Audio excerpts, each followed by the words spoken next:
Yes sir, நம்ம போயிடலாம். Yes sir. அனைவருக்கும் இனிய காலை வணக்கம். அன்பு நண்பர்களே, வார வாரம் இந்திய விஞ்ஞானிகள் குறித்து திரு ஆயிஷா நடராஜன் அவர்கள் இங்கு பேச வருகிறார். இன்றைய 17வது நிகழ்வில் திரு ஆயிஷா நடராஜன் அவர்களை இந்திய விஞ்ஞானி மெகலோனோபிஸ் குறித்து பேசுமாறு அன்புடன் அழைக்கிறோம். இங்க இருக்கக்கூடிய நண்பர்கள் இந்த உரை அவர் நிகழ்த்தி முடிந்த பிறகு உங்களுடைய கேள்விகளை கேட்கலாம். வழக்கம் போல கேள்வி கேட்க விரும்புபவர்கள் சாட் பாக்ஸ்லையும் நீங்க உங்களுடைய கேள்விகளை பதிவிடலாம். அன்பு நண்பர்களுக்கு இன்னொரு வேண்டுகோள், இந்த உரையினுடைய நேரலை அறிவியல் பலகனுடைய ஃபேஸ்புக்கிலும் வந்து கொண்டிருக்கிறது. எனவே உங்களுக்கு தெரிந்த நண்பர்களுக்கும் இந்த அறிவியல் பலகனுடைய ஃபேஸ்புக் பகிர்ந்து கொள்ளவும், உங்களுடைய ஃபேஸ்புக் பேஜிலும் அதை பகிர்வோம். இதன் மூலம் அதிக பேருக்கு இது சென்று சேர்வதற்கு வசதியாக இருக்கும். அந்த லிங்கை வந்து இப்போ சாட் பாக்ஸில் நான் போடுறேன். அந்த லிங்க் எடுத்து நீங்கள் உங்களோட ஃபேஸ்புக்கில் ஃபேஸ் பண்ணலாம். அதே போல் உங்களுடைய பல நண்பர்கள் இருப்பார்கள், குடும்ப உறவினர்கள், உறுப்பினர்கள் நிறைய பேர் இருப்பார்கள். அவர்களையும் இந்த வார வாரம் நிகழக்கூடிய இந்த நிகழ்வில் பங்கேற்குமாறு வற்புறுத்தவும். ஏனென்றால் இந்த அறிவியல் கருத்துக்கள் மக்களிடம் சென்று சேர வேண்டும் என்ற நோக்கில்தான் இந்த நிகழ்ச்சியானது தொடர்ந்து நடத்தப்பட்டு கொண்டிருக்கிறது. மிக அருமையான உரைகள். எங்கும் உங்களுக்கு இந்த மாதிரியான தகவல்கள் கிடைப்பதற்கு வாய்ப்புகள் குறைவு. அவர் பல்வேறு புத்தகங்களை ஆய்வு செய்து கடுமையாக 3-4 நாட்கள் இதற்காக அவர் தன்னுடைய உழைப்பை தன்னையும் தன்னுடைய உழைப்பையும் பயன்படுத்தி கொண்டு அவர் இந்த நிகழ்ச்சிகளை நமக்கு தொகுத்து வழங்குகிறார். எனவே அதை அனைவருக்கும் பயன்படும் விதத்தில் கொண்டு சேர்க்க வேண்டியது நம்முடைய கடமை. அதை செய்வீர்கள் என்று நம்புகிறோம். வணக்கம் நண்பர்களே. திரு ஆயிஷா நடராஜன் அவர்களே, உங்களுடைய உரையை நீங்கள் தொடங்கலாம். அனைவருக்கும் என்னுடைய அன்பான காலை வணக்கம். பிசி மெகலோனோபிஸ் என்கிற அந்த மனிதரை பற்றி இன்று நாம் அறிந்து கொள்ள இருக்கிறோம். சமீபத்தில் நம்முடைய இந்த ஜூலை மாதத்தில் ஒரு நிகழ்வு நடைபெற்றது. அந்த நிகழ்வில் மரியாதைக்குரிய நம்முடைய துணை ஜனாதிபதி அவர்கள் வெங்கையா நாயுடு அவர்கள் ஒரு 5 ரூபாய் நாணயத்தை வெளியிட்டார். இதுவரைக்குமான அனைத்து மனிதர்களுக்கும் நாம் தபால் தலைகள் வெளியிட்டுக் கொண்டிருப்போம். பெரிய ரொம்ப ஆளுமைகளுக்குத்தான் நாணயங்கள் வெளியிடுவார்கள். அப்படி இப்போ லேட்டஸ்ட் 5 ரூபா நாணயம் நான் கூட ஒன்று எடுத்து வைத்திருக்கிறேன். நம்முடைய பிசி மெகலோனோபிஸ் அவர்களுடைய அந்த முகம் பொறிக்கப்பட்ட அந்த அற்புதமான அந்த நாணயம் இப்போது வெளியிடப்பட்டிருக்கிறது. அந்த அளவிற்கு இந்தியாவில் மிகப்பெரிய ஒரு விஷயத்தை சாதித்து கொடுத்த மனிதர் நம்முடைய பிசி மெகலோனோபிஸ் அவர்கள். இன்னும் சொல்ல போனா இப்போது நாம் இங்கே கூடியிருக்கிறோம். நம்ம எல்லாருமே இந்த இணையத்தின் மூலம் இணைந்திருக்கிறோம். நாம எங்க இருக்கோம்னு எனக்கு தெரியாது. நான் எங்க இருக்கிறேன் என்று உங்களுக்கு கண்டிப்பாக தெரியாது. ஆனால் நான் இணையத்தில் இருக்கிறேன். அவர் மரியாதைக்குரிய ஸ்ரீ சார் எங்க இருக்கார் எனக்கு தெரியாது. இங்கே வந்திருக்கும் பலரும் நீங்கள் உங்கள் வீட்டில் உட்கார்ந்து இருக்கிறீர்களா, அலுவலகமா தெரியாது. ஆனால் நாம் அனைவரும் எங்கெங்கே இருக்கிறோம் என்று கூகுளுக்கு தெரியும். இதை நான் ஞாபகம் வைத்துக் கொள்ள வேண்டும். இந்த கூகுள் எப்படி அந்த நேவிகேஷனை பயன்படுத்தி நம்மை பார்க்கிறது என்பதற்குத்தான் இப்போது பிக் டேட்டா என்கிற ஒரு விஷயம் பயன்பட்டு கொண்டிருக்கிறது. இந்த பிக் டேட்டாவை இந்த உலகத்தில் தொடங்கி வைத்தவர்களில் பிசி மெகலோனோபிஸ் ஒருவர் என்கின்ற ஒரு முத்தாய்ப்பான கருத்தோடு நான் அவரை பற்றி பேச தொடங்குகின்றேன். எப்போதுமே மெகலோனோபிஸ் தனித்து அறியப்படுகிறார். நாம் இந்திய விஞ்ஞானிகள் என்று எவ்வளவோ பேரை பற்றி குறிப்பிட்டாலும் மெகலோனோபிஸுக்கு நாடு கடமைப்பட்டிருக்கிறது. அந்த அளவிற்கு வேறு விஞ்ஞானிகள் சம்பந்தப்பட்டு சொல்ல முடியாது. நாம் கடமைப்பட்டிருக்கிறோம் என்கிற ஒரு வார்த்தைக்குள் அவரை நான் கொண்டு வருவது ஏன் என்று நான் உங்களுக்கு கடைசியில் கூறுவேன். பிரசண்ட சந்திர மெகலோனோபிஸ் என்பது அந்த விஞ்ஞானியின் பெயர். அவர் புள்ளியியல் துறையில், அதாவது ஸ்டாட்டிஸ்டிக்ஸ் துறையில் பணியாற்றினார். அவர் தொடங்கி வைத்த கணிதத்திற்கும் இயல்பியலுக்குமான திருமணம்தான் புள்ளியியல் என்கின்ற துறை. இந்த துறையினுடைய அடிப்படையில் முதல் மாமனிதராக இருந்தவர்கள் என்று பார்த்தால் அந்த 3 பேரில் ஒருவர் அந்த நம்முடைய மெகலோனோபிஸ். சந்திர மெகலோனோபிஸ் என்கிற பிரசண்ட சந்திர மெகலோனோபிஸ் 1893 ஜூன் மாதம் 29 இதான் அவருடைய பிறந்த தினம். பிகாம்பூரிலே பிறந்தார். அது பங்களாதேஷ்க்கு பார்டர்ல இருக்கு. அப்போது இந்தியாவோடு இருந்த ஒரு ஊர். இப்போது பார்டர்ல இருக்கு, பங்களா இந்தியா பார்டர். இந்த பிசி மெகல்னோபிஸ் அவருடைய தாத்தா வந்து குருச்சரன். அவரை பற்றி அறியாதவர்கள் இல்லை. பிரம்ம சமாஜத்தை தோற்றுவித்தவர்களில் ஒருவர் என்று பாடப்புத்தகத்தில் நாம் குருச்சரனின் பெயரை படித்திருக்கிறோம். குருச்சரன் அவங்க தாத்தா, அவர் ஒரு கெமிஸ்ட் ஷாப் வைத்திருந்தார். அதாவது வருபவர்களுக்கு மருந்தாளுநராக அவர் தன்னுடைய பணியில் இருந்தார். அந்த கடையில் அவர் வளர்ந்தார் மெகல்னோபிஸ். இது வந்து ஒரு முக்கிய குறிப்பு. மெகல்னோபிஸ்னுடைய தந்தை வந்து பிரபோத் சந்திரா. பிரபோத் சந்திரா கொஞ்சம் கொஞ்சமா கெமிஸ்ட் கடையை பக்கத்திலேயே விளையாட்டு வீரர்களுக்கான ஸ்போர்ட்ஸ் கடையாகவும் மாற்றுகின்ற ஒரு வேலையில். ஆனால் இந்த பிரபோத் சந்திராவுக்கு ஒரு அண்ணன், அவர் வந்து ரொம்ப பெரிய ஆளு. உண்மையிலேயே பார்த்தீங்கன்னாக்கா பெரியப்பா. அவர் வந்து அந்த காலத்திலேயே மெடிக்கல் படிச்சுட்டு நம்முடைய கொல்கத்தா பல்கலைக்கழகத்தில் பிசியாலஜி அண்ட் மெடிசன் அந்த துறைக்கு அவர் HOD-யாக இருக்கும் அளவிற்கு பின் நாட்களில் தகுதி பெற்றார். இப்போது நீங்கள் பார்க்கிறீர்கள் பிரசன்ன சந்திர மெகல்னோபிஸ். அந்த கோல்டு காயின், நம்முடைய 5 ரூபாய் காயின் தான் அது, கோல்டு கலர்ல இருக்குது. அந்த காயின் வெளியிடப்பட்டுள்ளது. இப்ப இருக்கிற நிறைய காயின்ல அது கலந்து வந்து கொண்டிருக்கு. அவருடைய தாயாரின் பெயர் நிரோபாத் சினி என்பது. இவங்க வந்து நந்தாலால் சித்தார்த் என்கிற பிரம்ம சமாஜத்தினுடைய நிறுவனர்கள் ஒருவருடைய மகள். அவங்களுக்குள்ள அவங்க திருமணம் செய்து கொண்டார்கள். பிரம்ம சமாஜத்தை உங்களுக்கு தெரியும், தீபேந்திரநாத் தாகூர் என்கிற ரவீந்திரநாத் தாகூரின் தந்தை குருச்சரனோடு சேர்ந்து தொடங்கினார். குருச்சரன் தான், அதாவது மெகல்னோபிஸினுடைய தாத்தா, அவர் தான் வந்து பார்த்தீங்கன்னாக்கா பிரம்ம சமாஜத்தில் பிரசிடென்டாகவும் இருந்திருக்கிறார், ட்ரெஷரராகவும் இருந்திருக்கிறார். இப்படிப்பட்ட அந்த குடும்பத்தில் 2 மகன்கள், 4 மகள்கள். மூத்த மகன் மெகல்னோபிஸ். மெகல்னோபிஸ் சின்ன வயசுல இருந்தே டாகூரோட ரொம்ப நெருங்கி பழகியவர். அவருடைய போட்டோவை இப்ப நம்ம பார்க்கிறோம்.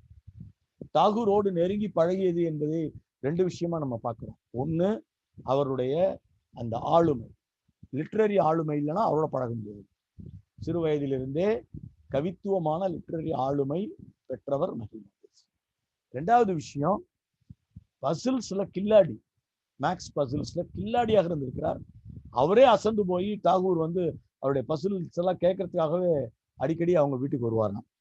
அதே மாதிரி பொம்மை செய்வதில் தாகூர் வல்லவர்.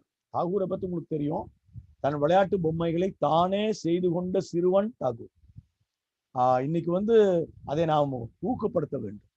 நாம ஒரு காலத்துல விளையாடி இருக்கிறோம், தோட்டத்துல போய் விளையாடி நம்மளே பொம்மை செய்யறதே நமக்கு ஒரு பெரிய ஒரு விஷயம். அது போலவே தாகூர் வந்து சின்ன வயசுல தான் விளையாடுற பொம்மைகளை தான் செய்து விளையாடுவார். அப்படித்தான் அவர் வந்து விளையாடுவதில் வழக்கம் உள்ளவர்.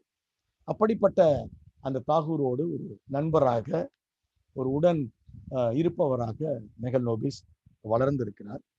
நீங்க பிரம்ம சமாஜத்தை பற்றி நீங்க குறிப்பிட வேண்டும். தாகூர் மாதிரி ஆளுமைகளை உருவாக்குகின்ற, மெகல்னோபிஸ் மாதிரி மனிதர்களை உருவாக்குகிற அந்த பிரம்ம சமாஜம் எப்படி இருந்தது? இந்த பிரம்ம சமாஜம் வந்து பதேபூர் சிக்ரி என்று அக்பர் அந்த காலத்துல அனைத்து மதங்களையும் இணைத்து ஒரு புதிய மனத்தை உருவாக்கும் முயற்சி செய்தது போலவே இவர்களும் முயற்சி செய்தார்கள். அந்த முயற்சியில் மிகப்பெரிய விஷயம் என்னன்னா, இவங்க எல்லா ஃபெஸ்டிவலையும் கொண்டாடுகின்ற ஒரு செக்யூலர் ஃபோர்ஸ். கிறிஸ்துமஸ் கொண்டாடுவாங்க, இஸ்லாமியர்களின் பண்டிகைகள், ஜைன பண்டிகைகள், புத்த பண்டிகைகள், எதை வேண்டுமானாலும் கொண்டாடுகின்ற ஒரு பெரிய ஒரு நாம் இவர்களை பார்க்கிறோம். பிரம்ம சமாஜத்தை பார்க்கிறோம். அது என்னன்னாக்கா, ஒரு விடோவை திருமணம் செய்து, அந்த காலத்துல திருமணம் செய்து கொண்டு பல சினிமாக்கள்ல பார்த்துருக்கோம். நம்மளுடைய மரியாதைக்குரிய நடிகவேல் அவர்கள் திரும்ப திரும்ப அதை நடித்துதான் தமிழ்ல வந்து அதை நிறுத்தினார். 65 வயசு ஆளு ஒரு 10 வயசு 12 வயசு குழந்தையை திருமணம் செய்து கொள்கிற விஷயத்தை நம்ம நிறைய பார்த்துருக்கோம் நம்ம திரைப்படங்கள். அந்த காலத்துல அப்படி நடந்து உடனே இறந்து போய் விதவையாகி, அந்த விதவைகளில் ஒருவரை திருமணம் செய்து கொண்ட மனிதர் தான் அந்த குருச்சரன். அந்த காலத்துல அவர் தான் இவருடைய தாத்தாவாக இருந்திருக்கிறார். பிரம்ம சமாஜம் பாய்ஸ் ஸ்கூல்ல இவர் சேர்க்கப்பட்டார். மெகல்னோபிஸ் சேர்க்கப்பட்டு அவங்க வீடு வந்து 210 கான்வாலிஸ் தெரு, கொல்கத்தா என்று ரொம்ப ஃபேமஸான வீடு. அந்த பள்ளிக்கூடத்துல மெகல்னோபிஸை பத்தி கேட்டா என்ன சொல்றாங்கன்னா, மெகல்னோபிஸின் வாழ்க்கை வரலாறுல அவங்க வாத்தியார் ஒரு விஷயத்தை நினைவுபடுத்தும். அப்போ அந்த டீச்சர் என்ன நினைவுபடுத்துறாருன்னா, மெகல்னோபிஸ் தான் எங்க ஸ்கூல்ல அவர் படிச்சுட்டு இருந்த அந்த 9 வருஷமும் கிட்டத்தட்ட ஃபர்ஸ்ட் 2 இயர்ஸ் தான் சின்ன பையன், அதுக்கப்புறம் 7 வருஷம் எங்க ஸ்கூல்ல எல்லா டீச்சருக்கும் டைம் டேபிள் வந்து மெகல் நோபிஸ் தான் போட்டு கொடுத்தாரு அப்படின்னு சொல்லி, அவ்வளவு ஆளுமை மிக்க ஒரு மேக்ஸ் ஜீனியஸா அந்த ஆளு. அவர் கண்டிப்பாக மெகல் நோபிஸ் இருந்திருக்கிறார். உட்காந்து தான் வந்து ஒரு டைம் டேபிள் போட்டு கொடுக்கும் அளவிற்கு ஒரு பெட் பாய், அந்த அளவுக்கு மூளை நுணுக்கமாக வேலை செய்திருக்கிற ஒரு அற்புத மாமனிதராக நாம் மெகல் நோபிஸை பார்க்கலாம். 14-15 வயசுலயே மெட்ரிகுலேஷனை முடித்து விட்டார். கணக்குல வந்து சென்டோம். கல்கத்தால இருக்கிற பிரசிடென்சி கல்லூரியில சேர்க்கலாம் என்று முடிவு செய்கிறார். அப்போ பெரியப்பா வந்து நான் ஏற்கனவே சொன்னதை போல சுபோத் சந்திரா, தந்தையின் மூத்த சகோதரர், அவர் எடின்பரோவிலே சென்று மெடிசன் படித்தவர் அந்த காலகட்டத்தில். அதே மாதிரி மெடிக்கல் பிசியாலஜி டிபார்ட்மெண்ட்டுக்கே ஹெச்ஓடியாக இருந்திருக்கிற ஒரு பெரிய விஷயத்தை நாம் பார்க்கணும். ஆனா மெகல் நோபிஸ் வந்து அவர் சொன்னது போல பிசியாலஜியோ மெடிசனோ அதுக்கு போகல. அவர் விரும்பிய அப்ளைடு மேத்தமெட்டிக்ஸ் அண்ட் சயின்ஸ் எடுத்து அங்க சேர்றார். அங்கே போய் சேருவதன் மூலம் அவர் ஜேசி போஸோடு என்கிற அந்த மாபெரும் ஆசானோடு இணைகிறார். அந்த பாத்ரூம் லேப், இந்த தொடரை தொடர்ந்து கேட்பவர்களுக்கு தெரியும், ஜேசி போஸின் மிகப்பெரிய அடையாளம் அவருடைய அந்த பாத்ரூம் லேப் என்பது. அந்த அடையாளத்திற்குள் ஒருவராக ஜேசி போஸ் இணைகிறார். ஜேசி போஸோட இன்னொரு டீச்சர் மிகப்பெரிய ஆளுமை பிசி ரே, அவரை பற்றியும் நாம் பார்த்திருக்கிறோம். இந்த இருவரும் இணைந்து உருவாக்கிய மாமனிதர் தான் மெகல் நோபிஸ். மெகல் நோபிஸ்னுடைய ஜூனியர்ஸ் பார்த்தீங்கன்னா எஸ்என் போஸ், அப்புறம் வந்து மெக்னாட் சாகா. அதை விட இன்னும் ஒரு படி ஜூனியர்னா நீங்க சுபாஷ் சந்திர போஸை பார்க்க. அப்படிப்பட்ட காலகட்டத்தில் நடக்குது. அப்போ வந்து ஒரு பெரிய விவாதம் இவருக்கும் ஜேசி போஸுக்கும் நடுவில் இருக்கும் விவாதத்தை மெகல் நோபிஸ் நினைவு கூறுகிறார். அந்த காலகட்டத்தில் அவர் எப்படி இருந்தார் என்பதற்கான அந்த புகைப்படத்தை கொடுத்திருக்கிறார். அந்த காலகட்டத்தில் அவர் இப்படிதான் இருந்தார் பார்க்க. அப்போ என்ன விவாதம்னா, இவர் சொல்றாரு அவர்கிட்ட போய் ஒரு நாள், ரொம்ப அழகான ஒரு வரி, இந்த ஒரு வரி போதும் நமக்கு அனைத்தையும் புரிய வைப்பது. Sir, I think interpretation of data is science, I mean right என்று கேட்கிறார். இந்த ஒரு கேள்வி, interpretation of data is science, நீங்க என்ன செய்யணும்? அப்பதான் அவருடைய ஃபர்ஸ்ட் பேப்பர் வெளிவருகிறது காலேஜ் படிக்கும் போது, methods to interpret data and data analysis என்கிற ஒரு விஷயத்துக்குள்ளே போறாரு. பிஹெச்டி படித்தவங்களுடைய அப்ப இருந்த கட்டத்துல கல்கத்தா பல்கலைக்கழகத்தினுடைய லைப்ரரியில 18 பேரோட பிஹெச்டி பிசிக்ஸ்ல இருந்துதான், 12 பேருது மேக்ஸ்ல இருந்துதான். இவர் எல்லா பிஹெச்டியையும் எடுத்துக்கிட்டு போய் வீட்டுல உட்காந்து பிஹெச்டிக்குள்ளேயே ஆய்வு செய்து இந்த ஆய்வு கட்டுரை எழுதியிருக்காரு. ஒவ்வொருத்தரும் டேட்டாவை எப்படி இன்டர்பிரட் பண்றாங்கன்ற ஒரு ஆய்வு கட்டுரையை இவர் எழுதும் போது இவர் கல்லூரியில் இருந்தார் என்பதை நாம் ஞாபகப்படுத்திக்கணும். அப்படிப்பட்ட ஒரு மாமனிதர். அப்பதான் ஜேசி போஸ் அவரை அழைத்து இங்கிலாந்து போய் படிக்கலாம் என்று கருத்து சொல்கிறார். தாத்தாவும் ஏற்றுக்கொள்கிறார், அப்பாவும் ஏற்றுக்கொள்கிறார். அப்போ எல்லாருமே ஆக்ஸ்போர்டுக்கும் கேம்பிரிட்ஜுக்கும் முயற்சி செய்து கொண்டிருந்த பொழுது மெகல் நோபிஸ் மட்டும் I want to go to university of London என்று அறிவித்தார். For higher studies in physics என்று விரும்பி அதுக்கான முயற்சிகளை மேற்கொள்கிறார். ஆக்ஸ்போர்டு கேம்பிரிட்ஜ் யூனிவர்சிட்டிக்கு ஆல்டர்னேட்டா கொண்டு வரப்பட்ட ஒரு ஆங்கிலியன் புரொட்டஸ்டன்ட் யூனிவர்சிட்டி தான் யூனிவர்சிட்டி ஆஃப் லண்டன். அதுல வந்து பாத்தீங்கன்னாக்க 1826லயே அந்த பல்கலைக்கழகம் வந்து விட்டது. ஒரு மெடிக்கல் யூனிவர்சிட்டியாக தொடர்ந்து மற்றதெல்லாம் வருது. அதுல என்ன ஒரு பிளஸ் பாயிண்ட், எதற்காக இவர் அதை விரும்பினார் அப்படின்னு பாத்தீங்கன்னாக்க, பிரம்ம சமாஜத்தில இருந்து வளர்ந்ததுனால இவருக்கு இருந்த அந்த அகண்ட பார்வை, அந்த ஒரு பல்கலைக்கழகம் ஆக்ஸ்போர்டு கேம்பிரிட்ஜில் இல்லாத ஒரு விஷயத்தை லண்டன் பல்கலைக்கழகம் செய்தது. என்னன்னா, அங்க வந்து பெண்களும் இணைந்து டிகிரி வாங்கணும். இது வந்து 1886 அவங்க வந்து சாதித்து மெல்ல மெல்ல அது வருது. மற்ற யூனிவர்சிட்டிக்கு அப்பதான் வர ஆரம்பிக்குது. ஏன்னா நான் இயர் சொல்ல வேண்டியதில்லை, 1915 இந்த இயர்ல 13-15 இந்த காலகட்டம். ஆனா லண்டன் யூனிவர்சிட்டியில மட்டும் இருக்கு.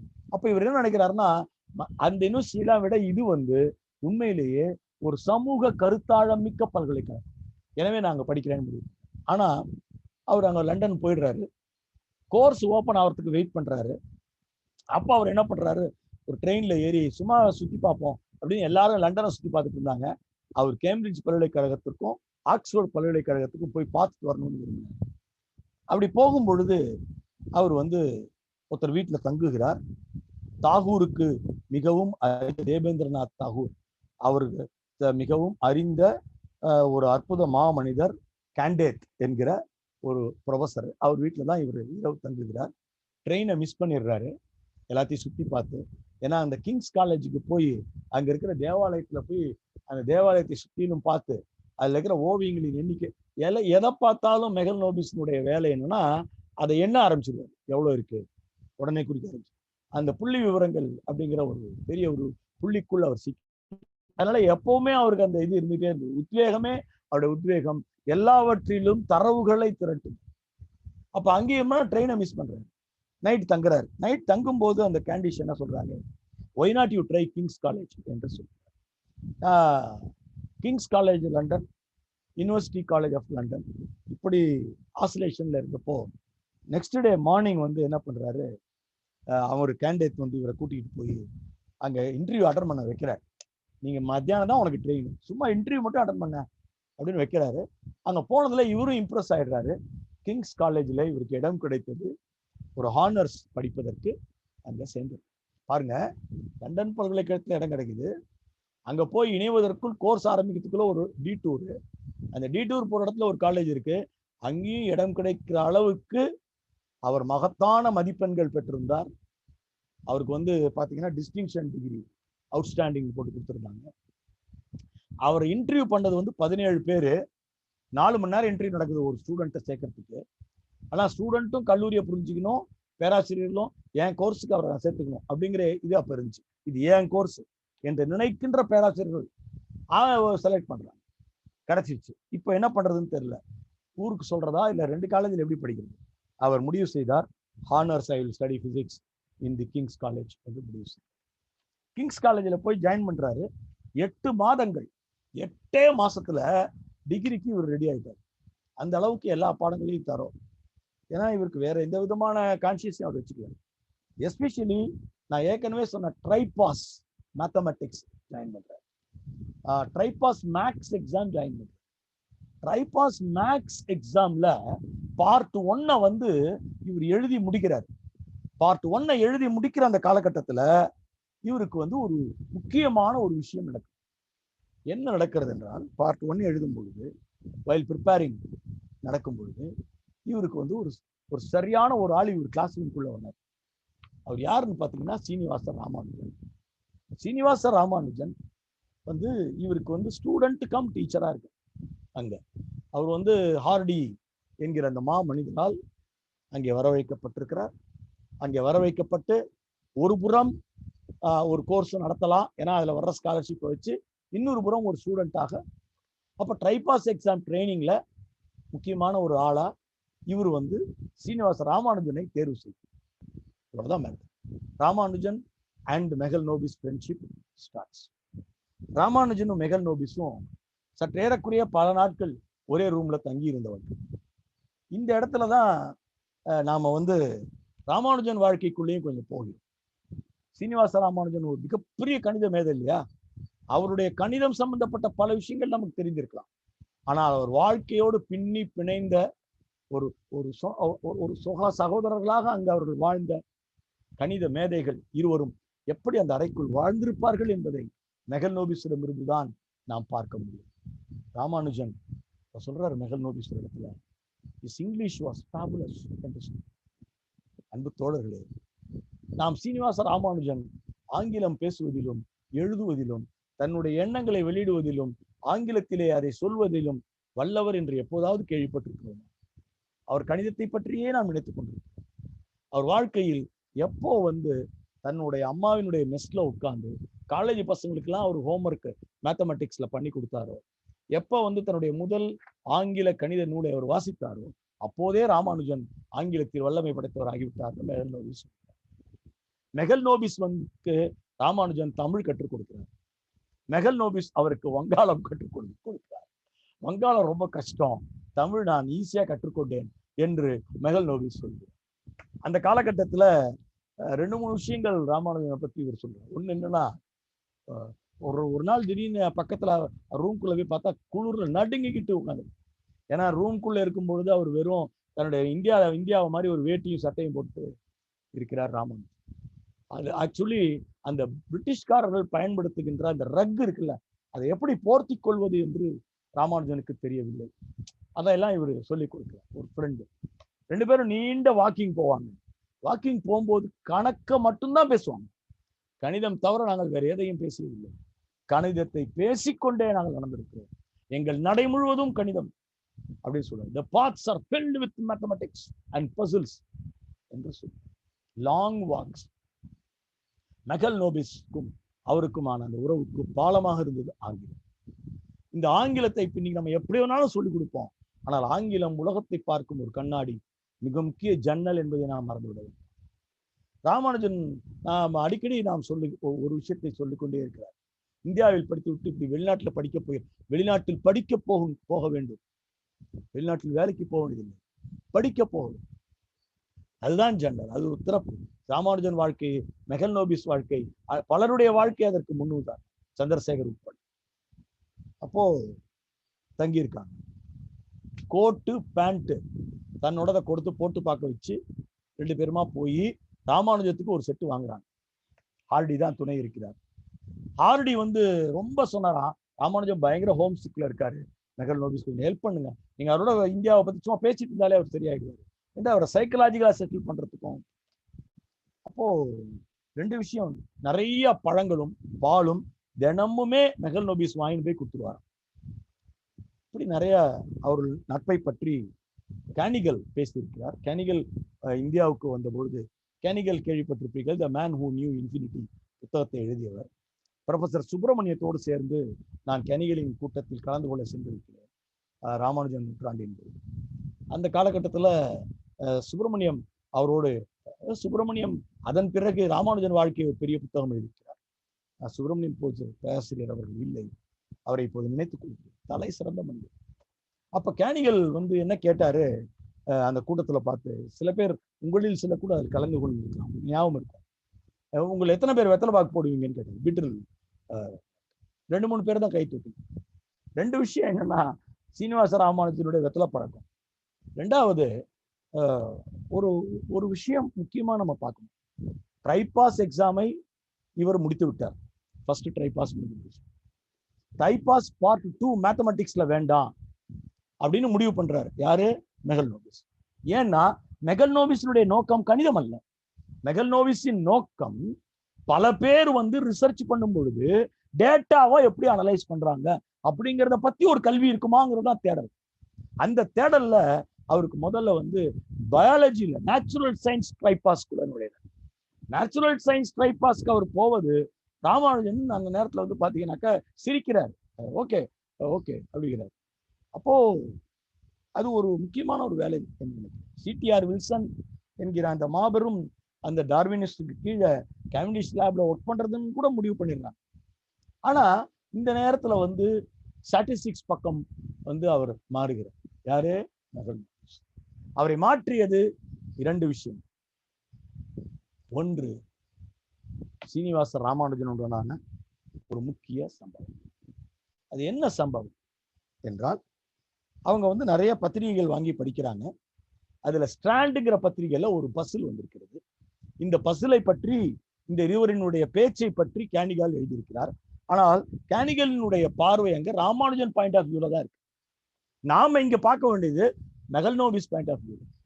அந்த கணக்கு என்னன்னா, நீங்க ஒரு தெருவுல குடியிருக்கீங்கன்னு வச்சுக்கோங்க. கணக்கு இப்படி ஆரம்பிக்குது. அப்ப சீனிவாச ராமானுஜம் காய்கறி நறுக்கிட்டு இருந்தாராம், அடுத்து அடுப்புல போட போறாரு. இவர் அந்த ரூம்ல உட்காந்துருக்காரு. மெகல் நோபிஸ் அவர் படிக்கிறப்பா, ஜஸ்ட் லிசன் அப்படின்ட்டு அந்த பசில படிக்கிறார். Imagine that you are in a street of houses numbered from 1 to n, 1 2 3 4 வரிசையா போகுது. there is a house, say எக்ஸ்னு ஒரு வீடு இருக்கு. அந்த வீடு எப்படி இருக்கும் அப்படின்னா, அந்த வீடு மையத்துல இருக்கு. லெஃப்ட் ஹேண்ட் சைட்ல கூட்டினாலும் அவருடைய ரைட் ஹேண்ட் சைடா கூட்டினாலும் இருக்கிற மொத்த வீடுகளின் கூட்டுத்தொகை அந்த வீட்டின் எண்ணிற்கு சமம். அது அப்படியானால் அந்த வீட்டின் நம்பரை கண்டுபிடிங்கள். இதுதான் அந்த கணக்கு. இவர் மெகல் நோபிஸ் ஆனா அதுல என்ன கொடுத்திருந்தாங்கன்னா 50ல இருந்து 500 வரைக்கும் நம்பர்னு கொடுத்துட்டான். கொடுத்த உடனேயே மெகல் நோபிஸ் கணக்கு போட ஆரம்பிக்கிறாரு. 2 பேரும் ஒரே டைம்ல தான் ஆரம்பிக்கிறாங்க. அப்போ மெகல் நோபிஸ் ஆன்சர் 208 அப்படிங்கிற ஆன்சர் கண்டுபிடிச்சிங்களா அப்படின்னு ராமானுஜன் உள்ள இருந்து கேட்கிறார். 208 fine, but I am having one problem என்கிறார் ராமானுஜன். என்ன? நீங்க 50ஐயும் 500ஐயும் மறந்துருங்க, எனி நம்பர் என் நம்பர்னு வச்சுக்கோங்க, எத்தனை அந்த மாதிரி வரும் என்று கேட்கு. Beautiful question for a mathematician. அதுதான் ராமானுஜனுடைய. அதன் பிறகு ராமானுஜன் கண்டினியூடு ஃபிராக்ஷன்ல தொடர்ந்து இந்த நம்பர் எல்லாமே கூட்டுத்தொகை கூட்டுத்தொகை கூட்டுத்தொகை வரிசையா சமைச்சுக்கிட்டே சொல்லிக்கிட்டே இருக்கார்.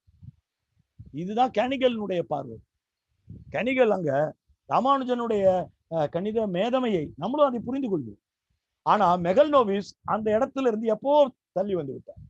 அந்த வீடுகளில் ஜன்னல் வைத்த வீடு எவ்வளவு இருக்கும், அந்த வீடுகளில் இருக்கின்ற மொத்த நபர்களில் உங்களை போல கணக்கு படித்தவர்கள் எத்தனை பேர் இருப்பார்கள்? இப்படி பயங்கரமா மெகல் நோபிஸ் ஒர்க் பண்ணாங்க.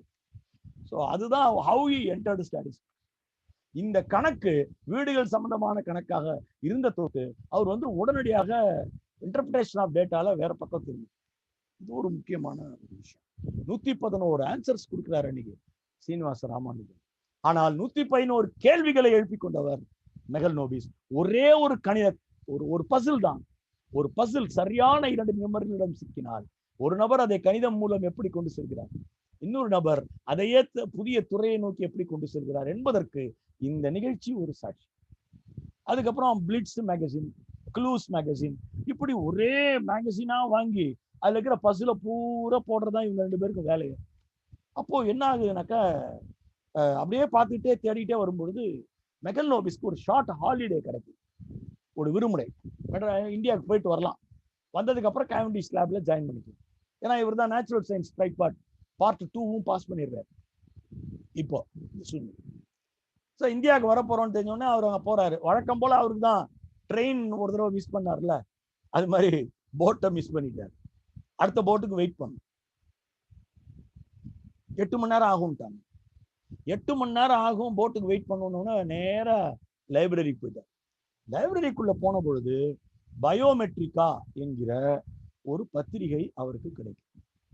இந்த பயோமெட்ரிக்கா என்கிற பத்திரிகை அவர் எடுக்கிறார். ஒன்னு எடுத்து பார்க்கிறாரு. ஒன்னு எடுத்து பார்த்தா அது வந்து ஓஹோ அவர்தான் யோசிக்கிறார். அந்த பயோமெட்ரிக்கா பத்திரிகை முழுக்க முழுக்க ஸ்டாட்டிஸ்டிக்ஸ் சம்மந்தப்பட்டதா இருக்கு. புள்ளி விவரங்கள் கொடுத்துக்கிட்டே இருக்காங்க. ஒரு கல்லூரியில இத்தனை பேர் படிக்கிறான், அதுல இத்தனை பேர் வந்து இந்த கிளாஸ் அட்டன் பண்ணும்போது வேர்க்குது, இத்தனை பேருக்கு இல்லை, இப்படி ஒரு பெரிய ஒரு விஷயம். நிறைய கட்டுரைகள் அப்படி இருக்கு. பயோமெட்ரிக்கா அது வரைக்கும் வெளிவந்திருக்கிற எத்தனை வால்யூம்னு போய் கேட்கிறார். 79 வால்யூம். 79 வால்யூமையும் வாங்கி கட்டுற போட்ல ஏறுற இந்தியா திரும்புகின்ற அந்த கப்பலில் பயணம் செய்யும் பொழுது அனைத்தையும் வாசிக்கிறது. அதுல வந்து நூற்றுக்கணக்கான டீப் பசில்ஸ்க்கு பதில் எழுது அவரால் கொடுக்க முடிகிறது. மிகப்பெரிய அளவுல இந்தியாவில் வந்து இறங்கி அந்த பயோமெட்ரிக்கா என்கின்ற அந்த விஷயம் 1901 பயோமெட்ரிக்கா தொடங்கப்பட்டது.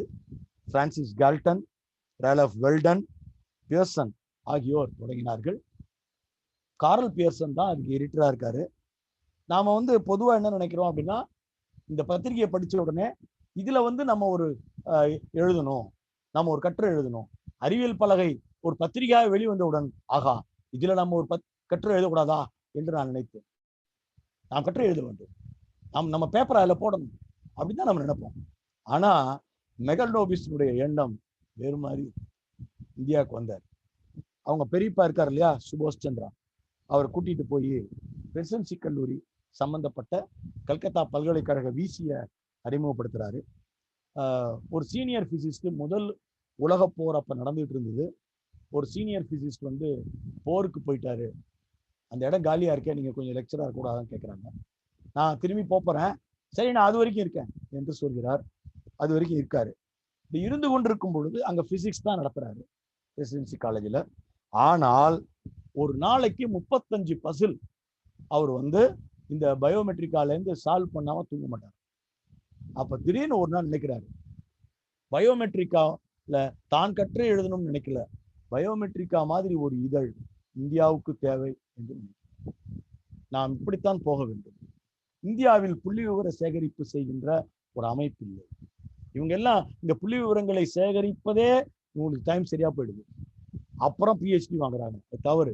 இருக்கும் புள்ளி விவரங்களுக்குள்ள இன்டர்பிரேட் பண்ண தெரியல. இது வந்து ரசல் மாதிரி நம்ம ஒர்க் பண்ண வேண்டியிருக்கு. நாம் அப்படி பண்ணலையே என்று யோசிக்கிறோம். அப்போ ஸ்டாட்டிஸ்டிக்ஸ்ல 4 பேப்பர் அவருடைய இது வெளிவருகிறது. அந்த 4மே அற்புதமான மிக மிக முக்கியமான பேப்பர்ஸ். அந்த 4ல வந்து ஒரு பேப்பர் என்ன ஒரு முக்கியமானதுன்னா, அந்த பேப்பர் தான் அந்த பயோமெட்ரிக் இதழில் வெளிவந்த பேப்பர். அந்த பேப்பர்ல வந்து இந்தியா போன்ற ஒரு நாடு, உலகத்துல அந்த மாதிரி அமைப்போட கொலோனியல் கண்ட்ரிஸ் இன் இந்தியா, இது சம்பந்தமான ஒரு கட்டுரையாக அது அமைந்தது. கொலோனியல் கண்ட்ரிஸ், பிசிக்ஸ், மேத்தமெட்டிக்ஸ், அவங்களுடைய வாழ்நிலை, அந்த புள்ளி விவர சேகரிப்புனால என்ன நடக்கும், இது அந்த 5ஐயும் உள்ளடக்கிய சோசியாலஜிஸ்ட் கான்செப்ட்ல எழுதப்பட்ட ஒரு பிசிக்ஸ் கட்டுரை என்று பயோமெட்ரிக்கா அதை வர்ணித்து அதை தன்னுடைய வால்யூம் நம்பர் 92ல வெளியிட்டு. இதான் ஃபர்ஸ்ட் பேப்பர். அப்போ இந்தியாவில் வந்து ஒரு தேர்வு இருந்தது. ஐஏஎஸ் இப்போ எழுதுறோம் இல்லையா, ஐசிஎஸ் எழுதுறோம் இல்லையா, அது மாதிரி இந்தியன் எஜுகேஷன் சர்வீஸ்னு ஒரு தேர்வு. அந்த தேர்வுக்கு இவர் அப்ளை பண்றாரு, எழுதுகின்றார். 16 பேப்பரு அட்மினிஸ்ட்ரேஷன் எஜுகேஷன்ல என்டர் ஆகும்.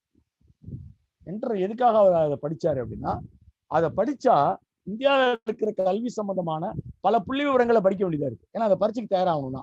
இப்போ சில பேர் இருக்காங்க, ஐஏஎஸ் எழுதணும்னு எழுத மாட்டாங்க, நீட் எழுதணும்னு எழுத மாட்டாங்க, யூபிஎஸ்சி எழுதணும்னு எழுத மாட்டாங்க, டிஎன்பிஎஸ்சி எழுதணும்னு எழுத மாட்டாங்க.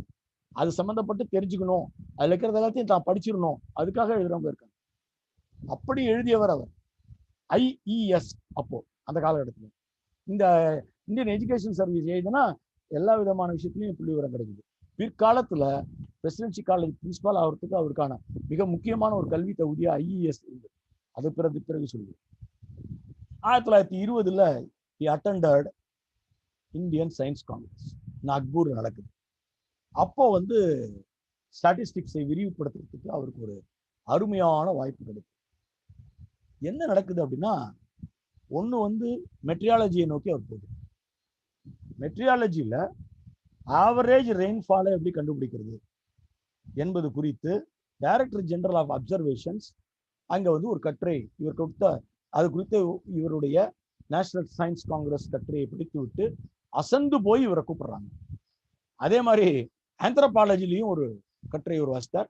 ஒரே சயின்ஸ் காங்கிரஸ்ல 2 ஆய்வு கட்டுரை வாசித்த முதல் சயின்டிஸ்ட் நம்முடைய மிக்கல் மெஜிஸ். 2மே பயங்கரமா ஒர்க் அவுட் ஆயிடுது. 1922ல வட் என்கிற வங்காளத்துல அவரை அழைத்து தயவு செய்து மழையின் அளவை பற்றி இது கேட்கிறாங்க. அதே மாதிரி அதே ஆண்டுல ஆந்த்ரோபாலஜிஸ்ட் மற்றும் இந்திய ஜுவாலஜிக்கல் சர்வேவினுடைய தலைவராக இருந்த ஒரு மனிதர் வந்து அவரை அழைத்து, நெல்சன் ஆண்டலே அவர் பேரு, நெல்சன் அண்டேல் அப்படின்னு போட்டீங்கன்னா வரும், ஜுவாலஜிக்கல் சர்வே ஆஃப் இந்தியா. அவர் வந்து இவர்கிட்ட ஒரு விஷயத்த டிஸ்கஸ் பண்றாரு சயின்ஸ் காங்கிரஸ்க்கு வந்திருந்த போது. அப்போ அவர் ரொம்ப சின்ன பையன், அவர்கிட்ட பேசிட்டே இருக்கார். அப்போ வந்து ஆங்கிலோ இண்டியன்ஸ் நிறைய பேர் உலகத்துல நாட்டில் உருவாக ஆரம்பிச்சாங்க. ஆங்கிலேயர்களுக்கும் இந்தியா கலப்பு ஏற்பட்டு அதனால் பிறந்தவர்கள் ஆங்கிலோ இண்டியன்ஸ் அதிகமாக. அது சம்பந்தமா ஸ்டாட்டிஸ்டிக்கல் டேட்டாஸ் கலெக்ட் பண்ண முடியுமா என்கிற ஒரு விஷயத்துக்கு இருவரும் வந்தார்கள். அடுத்த 3 ஆண்டுகள் இது வந்து கேம்பிரிட்ஜில் எடுக்கப்பட்ட அந்த புகைப்படம். சீனிவாச ராமானுஜன் என்கிற அந்த மனிதர் ரூம்ல தங்கிட்டு கிங்ஸ் காலேஜில் அவர் படித்து கொண்டிருக்கிறார். அந்த புகைப்படத்தை தான் நீங்க பாக்குறீங்க.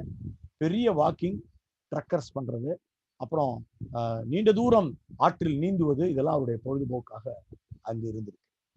இப்போ என்ன பண்றாங்கன்னாக்க, ஆங்கிலோ இந்தியர்கள் என்கிற ஒரு விஷயம் பிரிட்டிஷ்காரர்களோடு கலந்து இந்தியாவிலிருந்து திருமணம் செய்து கொள்பவர்களில் இவர் எடுத்தது புள்ளி விவரங்களை வைத்துக்கொண்டு இவர் வந்து 5 தரவுகளை தேடுறார். 1, எந்த கேஸ்டுக்காரன் அதிகமா போய் இந்த மாதிரி திருமணம் செய்து, 2, ரிலிஜியன் ஸ்பெசிஃபிக்கா இருக்குமா, 3, லாங்குவேஜ் ஸ்பெசிஃபிக்கா இருக்குமா, எக்கானமி ஸ்பெசிஃபிக்கா இருக்குமா. இந்த 4 தரவுகளையும், அப்புறம் ரீஜனல் ஸ்பெசிஃபிக்கா இருக்கும். ரீஜனல் வந்து கரெக்டா சொல்லிடுறாரு. வங்காளத்தை சேர்ந்தவர்கள், அதே மாதிரி பஞ்சாபை சேர்ந்தவர்கள் தான் அதிகமாக ஆங்கிலேயர்களோடு கலப்பு ஏற்பட்டு ஆங்கிலோ இண்டியன்ஸ் என்கிற ஒரு விஷயத்தை உருவாக்குறாங்க. 2வது அப்பர் கேஸ்ட் தான் நிறைய இதுல வந்து போய் இவங்க திருமணம் செய்து கொள்கிறார்கள்.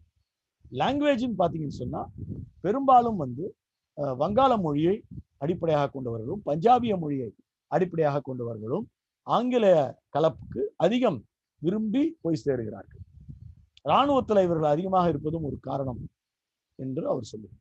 இதெல்லாம் நிறைய காரணிகள். இதுதான் அவருடைய ஃபர்ஸ்ட் ஸ்டாட்டிஸ்டிக்கல் டேட்டா வைஸ் வெளிவந்த ஆந்த்ரோபாலஜி சம்பந்தமான உலகத்தின் 2வது முக்கியமான கட்டுரை. உலகத்துல ஃபர்ஸ்ட் கட்டுரை என்கிற ஒன்றை ஆந்த்ரோபாலஜி சொந்தமா எழுதியவர் பெயர் சார்லஸ் டார்வின். நான் சொல்ல வேண்டியதில்லை. அது கருப்பின மக்கள் சம்பந்தமான ஆப்பிரிக்கன் கான்சியஸ்ல எழுதப்பட்டது. ஆந்த்ரோபாலஜியினுடைய 2வது ஸ்டாட்டிஸ்டிக்கல் கட்டுரை என்பது ஆங்கிலோ இந்தியன் சம்பந்தமாக மெகல்னோபிஸ் எழுதிய அந்த கட்டுரை anthropological observations on Anglo Indians of Calcutta part 1. அந்த கட்டுரை பிராக்கெட்ல மேல் ஸ்டேச்சர், ஆண்களை மட்டும் எடுத்துக்கொண்டு எழுதினது. 2வது அப்புறம் எழுதுறாரு. இப்போ மெட்ரியாலஜியை பேஸ் பண்ணி நமக்கு கிடைத்திருக்கிற அந்த அப்பர் அட்மாஸ்பியர் சம்பந்தமான விஷயத்தை எல்லாம் எடுத்து எஸ்கே மித்ராவோடு சேர்ந்து on the seat of activity of upper air என்கிற பேப்பரை அவர் ப்ரொடியூஸ் பண்றாரு. அதிலிருந்து தான் நாம உள்ளே நுழைகிறோம் ஸ்டாட்டிஸ்டிக்ஸ்குள்ள. இந்த சூழ்நிலையில் 1923 அவர் பிரம்ம சமாஜத்துல தீவிரமாக ஈடுபடும் பொழுது அங்கே நிர்மல் குமாரியை சந்திக்கிறார். அந்த திருமண போட்டோ இதை விட்டார் நிர்மல் குமாரி. நிர்மல் குமாரியை அவர் நெருக்கமாக இருவருமாக இணைந்து நிறைய புள்ளி விவரங்கள் சேகரித்து ஸ்டாட்டிஸ்டிக்ஸ் பண்றாங்க. நிர்மல் குமாரி ஒரு அற்புதமான மனிதர். ஒரு தலை சிறந்த மானுடவியல் பேராசிரியராக வளர வேண்டிய அளவிற்கு நிறைய புத்தி கூர்மையோடு செயல்பட்ட மெகல்னோபிஸினுடைய அற்புத மேட்ச் என்று நாம் சொல்ல வேண்டும். இவருடைய தந்தை நீல் ரத்தன் சர்க்கார், அவருடைய தந்தை பெயர் ஏராம்ப சந்திர மித்ரா என்று HC மித்ரா என்று சொல்கின்றோம். இவர் தான் அங்க இந்த சிட்டி காலேஜினுடைய பிரின்சிபல். அவருடைய பொண்ணு தான் அது. இவர்கள் பழகுவதை தந்தை விரும்பவில்லை. அவரும் பிரம்ம சமாஜத்தில் இருந்தார். ஆனா பிரம்ம சமாஜத்தில் இளைஞராக இருந்து நம்முடைய மெகல்னோபிஸ் சமூக சீர்திருத்தங்கள் நிறைய செய்ய வேண்டும் என்று கேட்டார். அதுல நீங்க நிறைய ரெஸ்ட்ரிக்ஷன்ஸ் கொடுக்குறீங்க, அதெல்லாம் எடுக்க வேண்டும் என்று சொன்னார். அதுல இஸ்லாமியர்களையும் இணைக்க வேண்டும் என்று சொன்னார். இப்படி பலவிதமான விஷயங்கள்ல முரண்பாடு உள்ள ஒரு மெகல்னோபிஸுக்கு நான் எப்படி என் பொண்ணை தருவது என்று அவர் நினைத்தார். ஆனால் பிரம்ம சமாஜம் திருமணத்தை முன்னின்று நடத்தியது. அதற்கு சர் நில் ரத்தன் சர்க்கார் அவர்கள் மணமகளின் தந்தையாக தான் இருந்து அதை நடத்துகின்றார். அந்த திருமணத்திற்கு தாகூர் வந்திருந்தார். ரவீந்திரநாத் தாகூர் அந்த திருமணத்தின் போது இவர்கள் இருவனுக்கும் பசந்தா என்ற தலைப்பில் தான் எழுதிய டான்ஸ் டிராமா புக்கை பரிசாக கொடுத்தார். அவர்கிட்ட அந்த பரிசை வாங்கினதும் நிர்மல் குமாரி தான் எழுதிய கபீர் சாங்கே புத்தகத்தை அவரு கொடுத்தார். அப்போ இவரும் equally very good poets. Wonderful relationship between Tagore and இங்க இவங்க 2 பேரையும் நம்ம பார்க்கிறோம்.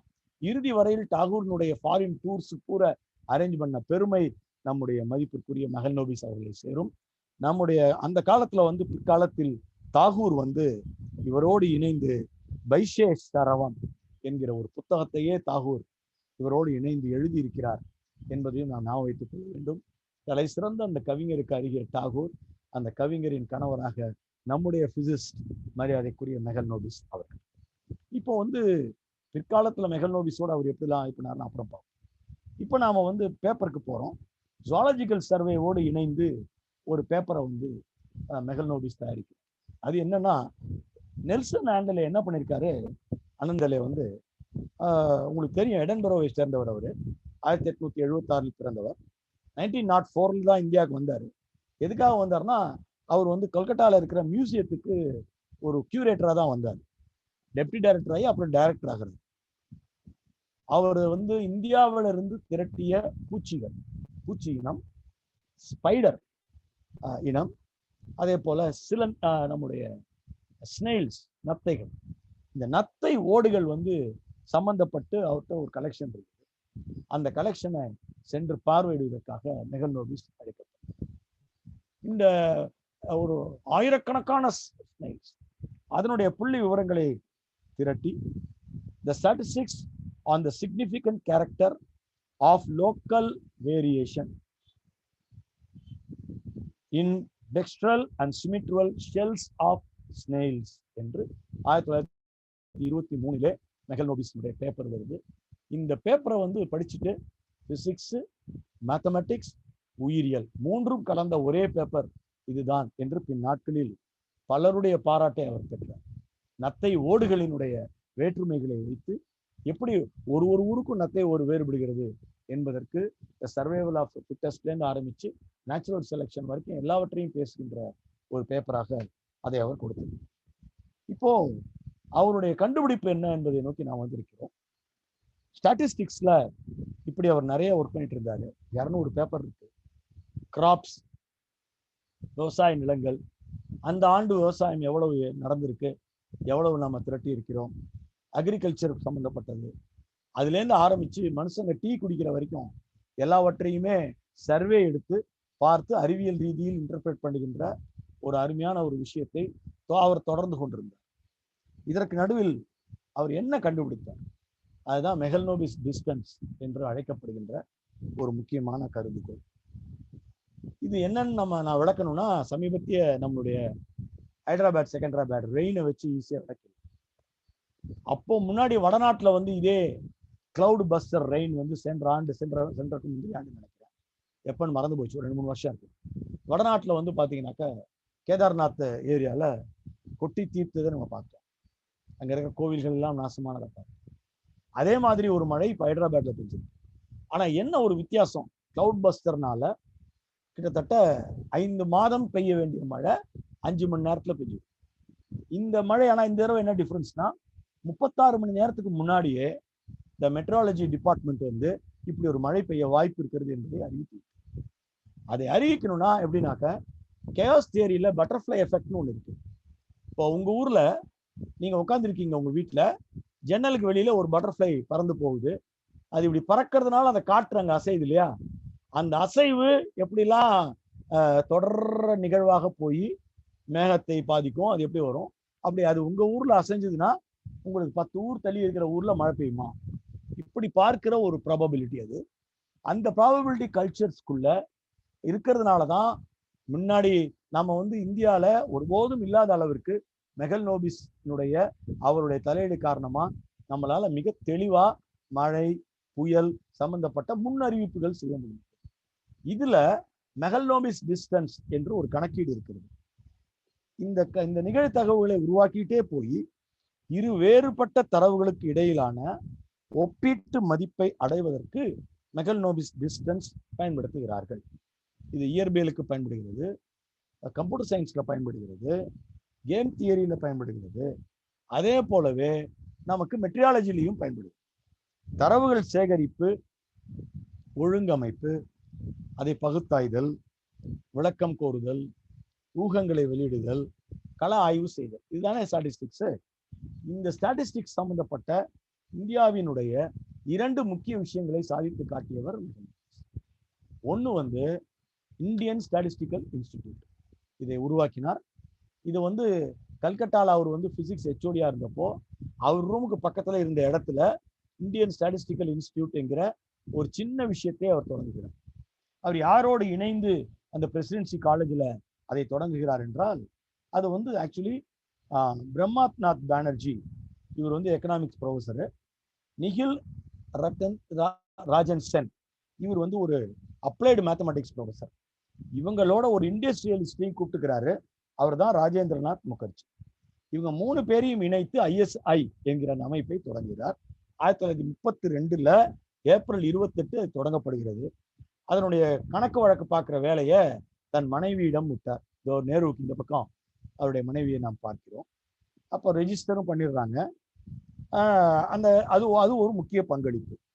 அதுல வந்து என்ன ஒரு விஷயம் அப்படின்னா, அதுல 1932 மெகல்னோபிஸ் வந்து RC போஸ் அவரை அழைத்து, ராஜ் சந்திர போஸ் இன்னைக்கு வந்து உலகம் அறியப்பட்ட ஒரு ஸ்டாட்டிஸ்டிக்ஸ், அவர் அன்னைக்கு ஒரு ஸ்டாட்டிஸ்டிக்ஸ் தான், வெறும் மேக்ஸ், அவரை அழைத்து பார்ட் டைமா ISIல வேலை கொடுக்குறாங்க.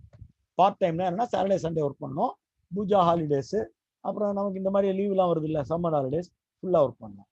இப்படி அவருக்கு வந்து ஒரு டியூட்டி கொடுக்குறாரு. ஒண்ணுமே செய்ய வேண்டியது இல்லை, எல்லா விதமான ஸ்டாட்டிஸ்டிக்ஸையும் திரட்டிட்டு வந்து மெகல்னோபிஸ் கொடுத்துருவாரு. அதை இன்டர்பிரேட் பண்ணி அதுல இருந்து தரவுகளை உருவாக்கி தரணும். இதான் அவருடைய வேலை. இதை வந்து அதுக்கப்புறம் 1935 RC போஸ் ஃபுல் டைம் ஆயிடுறாரு. சுமேந்திரநாத் ராய் அப்படிங்கிற எஸ்.என். ராயை வந்து பார்ட் டைமா இப்போ 3 பேர் ஒர்க் பண்ண, ஒன்று மெகல் நோபிஸ், அப்புறம் நம்முடைய மரியாதைக்குரிய போஸ் ஆர்சி போஸ், அப்புறம் எஸ்.என். 3 பேர் இருக்காங்க. இந்த சூழ்நிலையில வந்து பாத்தீங்கன்னாக்கா ஒரு முக்கியமான ஒரு கருவியை அவர் கண்டுபிடிக்கிறார். அதுதான் ப்ரோஃபிலாஸ்கோப் என்கிற கருவி. இப்போ நீங்க ப்ரோஃபிலாஸ்கோப் பத்தி இப்போ நான் சொன்னா ரொம்ப வேடிக்கையா இருக்கும். நம்ம ஆதார் காலத்தில் வாழ்ந்துகிட்டு இருக்கிறோம். நம்ம கண்ணை பார்த்தாலோ, நம்ம கையை வச்சாலோ, நம்ம மூஞ்சியை போட்டோ பிடிச்சாலோ, ஆதார் ஸ்டாட்டிஸ்டிக்ஸ்குள்ள போனீங்கன்னா உங்களை பத்தி எல்லாத்தையும் அது சொல்லிடும். இதுதான் ஆதார். ஆனால் அன்னைக்கு அதெல்லாம் கிடையாது. உங்களை உட்கார வச்சு ஒரு போட்டோ எடுப்பாங்க. போட்டோ எடுத்ததும் இவர் கொடுத்துக்கிற டேட்டா தரவுகளை வைத்து நீங்கள் இந்தியரா, ஆங்கிலேயரா, ஆங்கிலோ இந்தியனா, சவுத் இந்தியனா, நார்த் இந்தியனான்னு அது சொல்லு. உங்க ரேஸை கண்டுபிடித்து சொல்லுகின்ற ஒரு அம்சத்தை மிக அழகாக முதலில் உலகத்தில் அவர் உருவாக்கி காட்டினாரு. அந்த கருவி இன்னமும் கூட கல்கட்டால அவருக்கான மியூசியத்தில் வைக்கப்பட்டிருக்கு. இந்த ISI 1938 இருந்து டிகிரி கோர்ஸ் நடத்த ஆரம்பிக்க ஒரு வழி செய்யப்பட்டது. 48 நேரு அரசு வந்த பிறகு உடனடியாக அதுக்கு கிராண்ட் வழங்கினார் நேரு. ஏன்னா உங்களுக்கு தெரிஞ்சிருக்கும், 1930 மத்திய சணல் கமிட்டி வங்காளத்தினுடைய சணல் உற்பத்தி பற்றி ஒரு தரவுகளை ஏற்படுத்தி தருமாறு புள்ளியியல் துறை நிபுணர் என்கிற முறையில் இவரை கேட்டுக்கொண்டது. 1. தானிய இருப்பை ஆய்வு செய்யும் முறையை இவர் ஏற்கனவே அறிமுகம் செய்திருந்தார். 2. ஆங்கில அரசுக்கு இந்தியாவினுடைய வறுமை கோடை எப்படி கணக்கிட வேண்டும் என்பதற்கான ஒரு சயின்டிபிக் மெத்தடை இவர் ஏற்கனவே கொடுத்திருக்கு. இந்த 3ஐயும் வைத்துக்கொண்டு நேரு இவருக்கு கொடுத்த முதல் வேலை ஒண்ணுதான், பஞ்சங்களின் மொத்த நுண் விபர பட்டியலை இவரிடம் கேட்டிருந்தார். இந்த இந்திய பஞ்சங்கள் குறித்த நுண் விவர பட்டியலை 2 ஆண்டுகளில் எடுத்து கொடுத்தவர். இந்த நுண் விவர பட்டியலை வைத்துக் கொண்டுதான் பிற்காலத்தில் அமர்த்தியா சென் போன்றவர்கள் உருவானார்கள் என்பதையும் நான் இங்கே பதிவு செய்ய விரும்புகிறேன். அப்போ என்ன நடக்குதுன்னு சொன்னா 1951 இவருடைய மிகப்பெரிய ஒரு பங்களிப்பு, தனியாக ஒரு கட்டிடம், ஸ்டாட்டிஸ்டிக்கல் ரிசர்ச் இன்ஸ்டிடியூட், அதற்காகவே அவர் தனியாகவே ஒரு கட்டிடத்தை உருவாக்கி அந்த உருவான கட்டிடத்தை வந்து நேரு திறந்து வைக்க அழைப்பார் என்று எல்லோரும் எதிர்பார்த்த பொழுது R.A. ஃபிஷரை அவர் வரவழைத்தார். R.A. ஃபிஷர் ஒரு டார்வினிஸ்ட். அனைவருக்கும் தெரியும், டார்வினியத்தை ஜெனட்டிக்கலாகவும் மேத்தமெட்டிக்கலாகவும் நிரூபித்த பெருமை ஃபிஷரை சேரும். அந்த ஃபிஷரை அழைத்து அவர் அதை திறந்து வைக்கிறார். அதன் பிறகு அங்க ஒரு பெரிய 2 விஷயத்தில் மாற்றங்களை அறிமுகம் செய்தார். 1, 1957 நம்முடைய ஹல்தோனி அவர்கள், JBS ஹல்தோனி, அங்க வந்து அந்த ரிசர்ச் இன்ஸ்டிடியூட்ல அவர் வந்து ஒரு பார்ட் டைமா ஜாயின் பண்ணி அப்புறம் ஃபுல் டைம் ஆகுறாரு. 62 அவர் இறந்து போனார். 61 வரைக்கும் அங்கதான் ஒர்க் பண்ணார் ஹல்தோனிக்கும் மெகல் நோபிஸ்க்கு நிறைய கருத்து வேறுபாடுகள் இருந்தாலும் ஹல்தோனியினுடைய தீவிர ஈடுபாடு அவரை எப்போதுமே உயர்ந்த மனிதராக காத்திருக்கிறது. இந்தியாவிலேயே உலகத்திலேயே அப்போ வந்து பாத்தீங்கன்னாக்க ரொம்ப ரொம்ப பழைய பெரிய விஷயங்களை சாதித்து காட்டியவர்களில் மெகல் நோபிஸ் ஒருவராக அறியப்பட்டார். என்ன காரணம்? சாம்பிள் சர்வேல இவர் தான் முதல்ல அறிமுகப்படுத்தி இந்தியாவை பொறுத்த வரைக்கும் 3 விஷயங்களை சாதிக்கிறார். 1, மருந்தாளுகைக்கான மாதிரி கள ஆய்வு. ஒரு மருந்தை ஒரு இடத்துல போய் நீங்க நேரடியாக விற்க முடியாது. அந்த ஏரியால கள ஆய்வு செய்து ஸ்டாட்டிஸ்டிக்கல் டேட்டாவை கவர்மெண்ட்டுக்கு ஒப்படைச்சு நீங்க வந்து ISI மூலியமா உங்களுக்கு நீங்க அனுமதி பெற வேண்டும். அதே மாதிரி ISI முத்திரை சம்பந்தப்பட்ட கான்செப்ட்ஸ். 3வது, விவசாய நில நோய் தாக்குதலை கண்டறிய புதிய ஒரு அமைப்பை உருவாக்கும். இதெல்லாம் இந்தியாவுக்கு கொடுத்தவர். நேருவிடம் நேரடியாக பேசி இந்தியாவினுடைய சென்சஸ் மெத்தடாலஜியையும் அறிமுகப்படுத்தியவர் நம்முடைய மெகல் நோபிஸ் அவர்கள். இப்போ நேஷனல் சாம்பிள் சர்வேயினுடைய திட்டக்குழு என்கிற ஒரு விஷயத்தை அமைப்பதற்கும் திட்டக்குழு 5 ஆண்டு திட்டங்கள் தீட்டுவதற்கும் உதவியாக இருக்க வேண்டும். மெகல் நோபிஸ் சொன்னதை நாம் கேட்க வேண்டும் என்று நம்முடைய மெக்னாட் சாகா அவர்கள் MP ஆன பிறகு பாராளுமன்றத்தில் குரல் கொடுக்க உலகமே வியந்த ஃபீல்டுமேன் மெகல் நோபிஸ் மாடல் என்கின்ற ஒரு வளர்ச்சி மாடலை நேருவுக்கு வழங்கியவர் மெகல் நோபிஸ். அது என்ன ஃபீல்டுமேன் மெகல் நோபிஸ் மாடல்? ஃபீல்டுமேன் சோவியத் ரஷ்யாவில் 1928 அறிமுகம் செய்தது. அது சம்பந்தமாக மெகல் நோபிஸ்க்கு எதுவும் தெரியாது, ஒன்றுமே தெரியாது. ஆனால் இவரும் அதே விஷயத்தை இவராக கண்டடைந்து இந்தியாவுக்காக வெளியிடுகிறார். இந்தியாலேயே ஏராளமான டேட்டாவை யார் படிச்சாங்களோ அதில் முக்கியமானவர் இவர். அதனால இந்தியா எப்படி வளர வேண்டும் என்று அவருக்கு ஒரு திட்டம் இருக்கு. என்னன்னாக்கா அதுல கார்ல் மார்க்சினுடைய தாஸ் கேபிட்டல் அடிப்படையில் மார்க்சிய தாஸ் கேபிட்டல்ல முழுமையாக கரைச்சு குடித்து அதுல இருந்து ஒரு தரவை இவர் எடுத்துக்கொள்கிறார். என்னன்னா, Marx says there are two goods, capital goods, consumer goods. Capital குட்ங்கிறது என்னன்னா, கேபிட்டல் குட்ஸ் என்பது தாது வளம், அயன், கனிம வளம், மின்சாரம், மெஷினரி, எக்யூப்மெண்ட், டேட்டா, டூல்ஸ். இதுதான் உங்களுக்கு வந்து கேபிட்டல் வளம். இந்த பக்கம் கன்சியூமர் குட்ஸ் எடுத்துக்கிட்டீங்கன்னா, கிராமப்புறத்துல கிடைக்கிறது, உங்கள்கிட்ட கிடைக்கிறது, எல்லா கன்சியூமர் குட்ஸ் இருக்குல்ல, கம்ப்யூட்டர்ல இருந்து ஆரம்பிச்சு பேனா வரைக்கும், அந்த ஒட்டுமொத்த கன்சியூமர் குட்ஸ். இதை செய்வதற்கான ஒரு மார்க்கெட். இந்த ரெண்டும் இருக்கு. கேபிட்டல் குட்ஸ் மார்க்கெட்ல இன்வெஸ்ட் பண்ணி கேபிட்டல் குட்ஸ் மார்க்கெட் இம்ப்ரூவ் ஆக கன்சியூமர் குட்ஸ் மார்க்கெட் தானா இம்ப்ரூவ் ஆயிடும் என்பதுதான் மெஹல்னோபிஸுடைய திட்டம். இதன் அடிப்படையில் தான் என்எல்சியில இருந்து ஆரம்பிச்சு நம் இந்தியாவினுடைய அந்த நவரத்னா திட்டத்திலிருந்து அனைத்தையும் 2வது 5 ஆண்டு திட்ட காலத்தில் இந்தியா நிறைவேற்றியது. இது வந்து கிராமப்புற வளர்ச்சியை இதோடு வந்து இணைத்த பெருமை மெஹல்னோபிஸை சேரும். Mahalanobis played a very critical role. இன்னொரு முக்கியமான விஷயத்துல 1957 இந்தியாவுக்கு டிஜிட்டல் கம்ப்யூட்டரை வரவழைத்தவர் மரியாதைக்குரிய மெஹல்னோபிஸ் அவர்கள். அப்போ வந்து உலக அளவுல சைபர்நெட்டிக்ஸ்ங்கிற வார்த்தையை அறிமுகம் செய்திருந்த மரியாதைக்குரிய வெய்னர் அவர் இந்தியாவில இருந்தார். அப்போ நம்முடைய ஐஎஸ்ஐல வந்து ஒரு ரிசர்ச் ஸ்காலரா ஒரு வருஷம் பேராசிரியராக வேலை பார்க்கிறாரு. யாரு? Norbert Wiener. Norbert Wiener only gave the name cybernetics. மெஹல்னோபிஸுக்காக வந்தவர் அவர். அவரை இங்க உட்கார வைத்துக் கொண்டே மெஹல்னோபிஸ் இந்தியாவுக்கான கம்ப்யூட்டரை வர வைக்கிறார். மெஹல்னோபிஸ் கம்ப்யூட்டரை நேருவுக்கு புரிய வைக்கிற ஒரு புகைப்படத்தை நான் நினைத்திருக்கிறேன். விரைவில் அதையும் நீங்கள் பார்க்க இருக்கிறீர்கள். அந்த டிஜிட்டல் கம்ப்யூட்டர் ஆசியாவில் முதலாவதாக, உலகிலேயே 7வது நாடாக இந்தியா அதை வரவழைத்தது. எஸ்கே மித்ராவினுடைய அந்த எலக்ட்ரானிக் அறிவை பயன்படுத்தி நபார்ட் வைட்னர் அவர்களுடைய உதவியோடு அந்த முதல் டிஜிட்டல் கம்ப்யூட்டரை சாதித்து கொடுத்த பெருமை மெஹல்னோபிஸை சேரும். மெஹல்னோபிஸ் மட்டும்தான் இந்தியால பேராசிரியர் என்று அழைக்கப்பட்டார். அதையும் நான் சொல்லணும். அதாவது he was called the professor. தி ப்ரொஃபஸர்னு சொன்னீங்கன்னா அது அவர் தான். ப்ரொஃபஸர் அவரே சொல்லிட்டாரா அப்படின்னு நேரு சொல்லுவார். நேரு எல்லாரையும் வேறு மாதிரி அழைப்பார். ஆனால் மெஹல்னோபிஸை நேரு எப்போதுமே ப்ரொஃபஸர் என்றுதான் அழைப்பார். 1935 Indian academy of sciences, 44 Weldon memorial award வாங்குகின்றார். 45 ராயல் சொசைட்டியினுடைய ஃபெலோஷிப் வழங்கப்படுகிறது. 50 இந்திய நேஷனல் சயின்ஸ் காங்கிரஸ் தலைவர். 51 யூஎஸ்னுடைய top award for scientist. 58 academy of science USSR top award. அமெரிக்க உயர்ந்த விருது அறிவியல், ரஷ்ய உயர்ந்த விருது அறிவியல், இரண்டையும் கோல்டு வார் டைம்ல பெற்ற ஒரே விஞ்ஞானி இந்தியாவிலிருந்து மெஹல்னோபிஸ் தான். பத்ம விபூஷன் 68 அவருக்கு வழங்கப்பட்டது.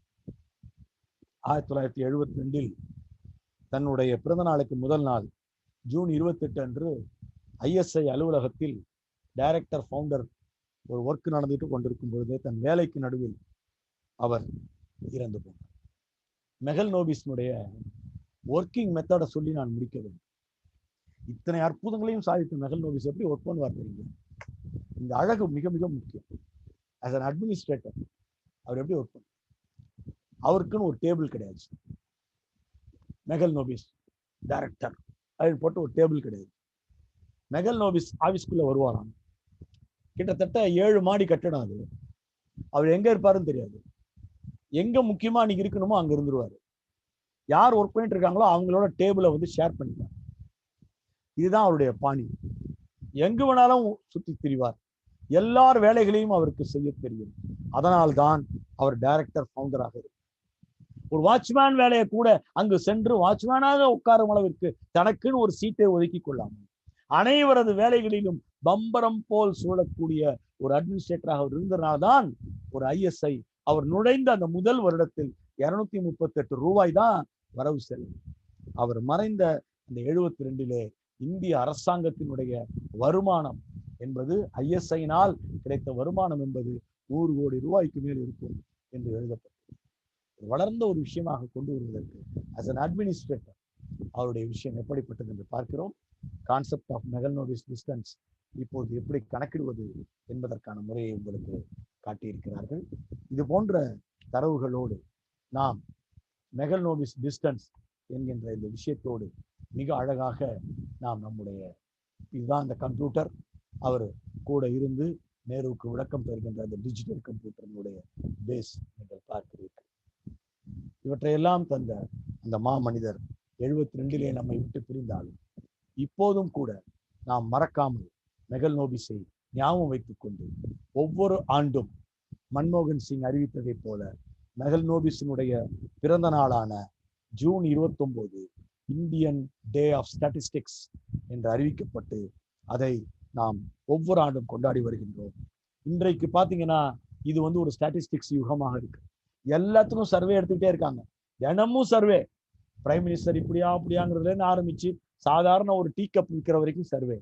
இந்த சர்வேக்கள் பற்றி மெகல்னோபிஸ் கூறிய ஒற்றை கோல்டன் சென்டென்ஸோடு நான் மெகல்னோபிஸ் சொன்னார், every survey has an hidden aim என்று சொன்னார். ஒரு புள்ளி விவரத்துக்கும் பின்னால் வெளியில் தெரியாத ஒரு நோக்கம் இருக்கிறது. அன்பு தோழர்களே, அற்புதமாக இன்று மெகல்னோபிஸை நாம் ஞாபகப்படுத்திக் கொள்ள நமக்கு வழிவகை செய்து கொடுத்த அறிவியல் பலகை வணங்கி இத்தோடு விடைபெறுகிறேன். நன்றி.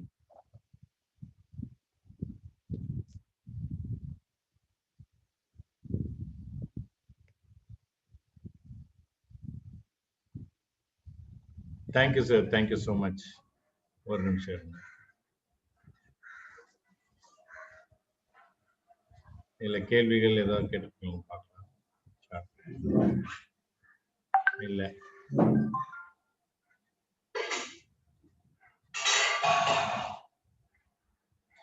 நண்பர்களே, நீங்க ஏதாவது கேள்வி கேட்கணும்னா ஹேண்ட் ரைஸ் பண்ணலாம். நீங்க கேள்வி எழுப்பினீங்கன்னா அன்மியூட் பண்றேன், ஹேண்ட் ரைஸ் பண்ணுங்க. பிரான்சிஸ் பிரிட்டோங்கிற ஒரு ஹேண்ட் ரைஸ் பண்ணியிருந்தாரு. ஒரு நிமிஷம். Francis Britto, okay.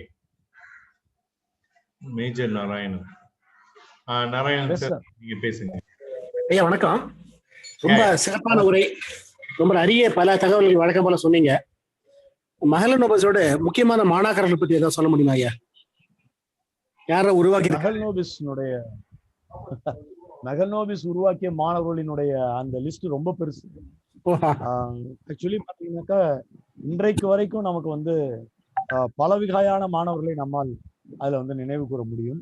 மெகல்னோபிஸ் department of ஸ்டாட்டிஸ்டிக்ஸ்ல இருந்த பொழுது அவரோட இணைந்து பணியாற்றிய 63 பேரை பற்றி குறிப்பிட்டிருக்கிறார்கள். அதுலேயும் குறிப்பா நம்ம அவரே உருவாக்கிய ஆர்சி போஸ் போன்றவர்களை பற்றிலாம் நாமே ஏற்கனவே சொல்லியிருக்கிறோம். ஆர்சி போஸும் அவரால் உருவாக்கப்பட்ட ஒரு ஸ்டாட்டிஸ்டிக்கல் ப்ரொஃபஸர் தான். அதே மாதிரி நாம ஏற்கனவே குறிப்பிட்ட அந்த இன்னொரு அவரோடு சேர்ந்து உழைத்த நம்முடைய ராய் அவர்கள், சுமேந்திரநாத் ராய் போன்றவர்கள் எல்லாம் அவரோடு சேர்ந்து உழைத்தவர்கள் தான். இப்போ லேட்டஸ்டா இருக்கக்கூடிய மெட்ரியாலஜி டிபார்ட்மெண்ட்ல பல டிபார்ட்மெண்ட்ஸ்ல மெகல்னோபிஸினுடைய ஸ்டூடெண்ட்ஸ் இருக்காங்க. பிரான்சிஸ் பிரிட்டோ. நடராஜன் சார் அவர்களுக்கு வணக்கம். சார், அது நம்ம மெகல்னோபிஸும் ராமானுஜமோட தொடர்பு பத்தி சொல்லிட்டு இருந்தீங்க. அதுக்கப்புறம் அவர் இந்தியா வந்ததுக்கு அப்புறம் திரும்ப அவங்க 2 பேத்துக்கு இடையில சந்திப்பு நிகழ்ந்ததா, எதுவரை அவங்களோட நட்பு தொடர்ந்தது அப்படின்னு? இது சாதாரண ஒரு விஷயம் அல்ல. நட்பு என்பது ஏதோ ஒரு நிமிஷத்துல 4 பசல்ஸ் சொல்லி முடியக்கூடிய விஷயம் அல்ல. மிக அழகாக ஒரு கேள்வி எழுப்பியிருக்கு. ராமானுஜம் இந்தியாவுக்கு திரும்பி இந்தியாவில் அதன் பிறகு அவர் 42 நாள் அல்லது 2-3 மாதங்கள் தான் இருந்தார். அந்த காலகட்டத்தில் அவரை தொடர்பு கொள்வதற்கு ஹார்டி எவ்வளவோ முயற்சி செய்தார். அது மெகல்னோபிஸ் மூலியமாகத்தான் நிகழ்த்தப்பட்டது. சந்திரசேகர் வரலாற்றை பற்றி பேசுகின்ற பொழுது நான் சொன்னேன், எப்படி சந்திரசேகர் ஒரே ஒரு போட்டோதற்கு ஜானகியம்மாளை சந்தித்து பெற்றார் என்று. அந்த மாதிரி சந்திப்புகளின் போது மெகல்னோபிஸும் உடன் இருந்தார். அவருடைய குடும்பத்தோரோடு மெகல் நோபிஸ் தொடர்ந்து இறுதி வரையில் தொடர்பில் இருந்தார் என்பதை கேனிகால் முதற்கொண்டு ஞாபகப்படுத்தியிருக்கிறார். தேங்க்யூ. ஸ்ரீபிரியா, நீங்க அன்மியூட் பண்ணிட்டு கேளுங்க. ஸ்ரீபிரியா.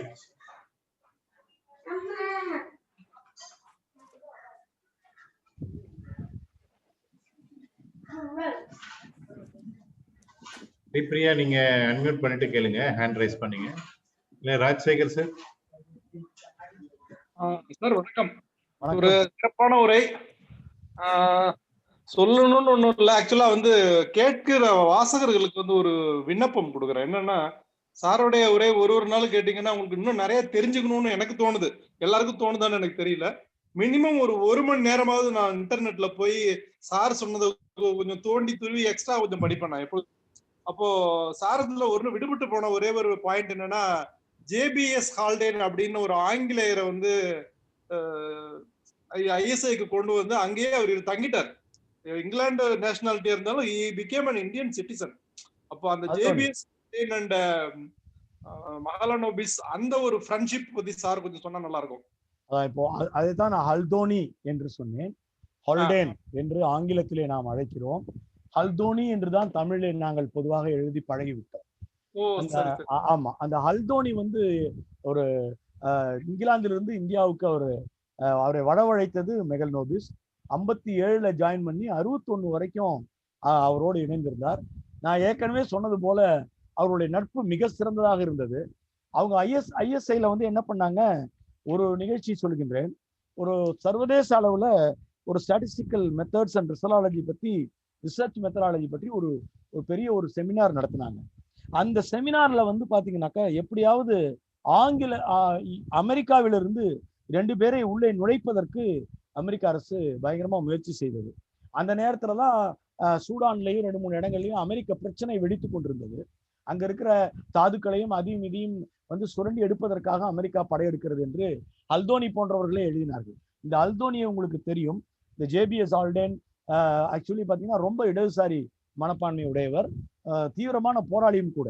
இவர் என்ன பண்ணாரு, அந்த ஐஎஸ்ஐ அந்த பெரிய மாநாடு நடக்கிற பந்தலுக்கு வாசல்ல போய் உட்காந்து உண்ணாவிரதம் தொடங்கி விட்டார். வந்திருக்கிற இந்த அமெரிக்க இவங்களை நம்ம பார்வையாளர்களாக தான் அலோவ் பண்ணணும், இவங்க அரசியல் பேசுவார்கள் என்று சொன்ன பொழுது மெகல் நோபிஸ் அவரை அழைத்து அந்த அமர்வுக்கே அல்தோனியை தலைமை தாங்க வைக்கிறார். இதெல்லாம் நம்ம நிறைய இந்த மாதிரி சொல்லிட்டே போலாம். இப்படிப்பட்ட நட்பு அவர்களுக்கு இடையே மிக தீவிரமா இருந்தது. இங்க இருந்த பொழுதுதான் அல்தோனி 3 புத்தகங்கள் எழுதினார். ஜேபிஎஸ் ஹால்டேன் அவரும் ஒரு ஜெனட்டிக்ஸ்ல பெரிய ஆளு. இந்த டார்வினிஸ்ட் ஜெனட்டிஸ்டிக் தியரியை உருவாக்கின 3 பேர்ல ஒருவர் ஜேபிஎஸ் ஹால்தோனி. அவருடைய புத்தகங்களில் statistical methods for research workers என்கின்ற புத்தகத்தை அல்தோனி நம் இந்தியாவிலிருந்து எழுதினார். இந்திய சிட்டிசனாக மாறினார், இங்கேயே வாழ்ந்தார். 62 அவர் இறந்த பொழுது மெகல் நோபிஸ் துடிதுடித்து போனார். அவருடைய கூட கடைசி நாட்கள், அவருக்கு கேன்சர் விட்டது. இறுதி நாட்களில் கிட்டத்தட்ட ஒரு 15-20 நாள் மெகல் நோபிஸ் தன் வேலையெல்லாம் விட்டு ஜேபிஎஸ் ஹால்டேன் அவர்களோடு இணைந்து ஹால்டேனுக்கு எவ்ரிடே ஆக்டிவிட்டிஸ்ல அவர் நர்சிங் பண்ணாரு அப்படிங்கிற ஒரு தகவலை கண்ணியோடு நாம் படிக்கிறோம். அந்த அளவுக்கு அவருடைய நட்பு சிறந்தது. ராஜசேகர் சார், உங்களுக்கு ரொம்ப நன்றி சார். அதுல இன்னொரு விஷயம் என்னன்னா, இந்த வாசகர்கள் கேட்கறவங்களுக்கு அவர் எழுதின மத்த book everything has a history அப்படின்னு சொல்லிட்டு அந்த ஒரு சின்ன சின்ன கட்டுரைகளா எழுதினது விக்யான் பிரச்சனை இருக்கிறாங்க. அது ஒண்ணு. மை ஃப்ரெண்ட் மிஸ்டர் லீக்கி அப்படின்னு ஒரு அருமையான புத்தகமும் இருக்குது அவர் எழுதினது. குழந்தைகளுக்கான நாவல் அது, மை ஃப்ரெண்ட் லீக்கி. அதுவும் ஒரு சிறந்த புத்தகம். அல்தோனி பத்தி தனியா நம்ம ஒரு நாள் பேசுவோம் சார். நிச்சயமா சார். நன்றி சார், அழகான உரை. வாய்ப்புக்கு ஸ்ரீ உங்க எல்லாருக்கும் நன்றி. Thank you sir, thank you so much, most welcome. வேற யாராவது பேசணும் விரும்புறீங்களா? ஹேண்ட் ரைஸ் பண்ணலாம். சத்யமாணிக்கம்,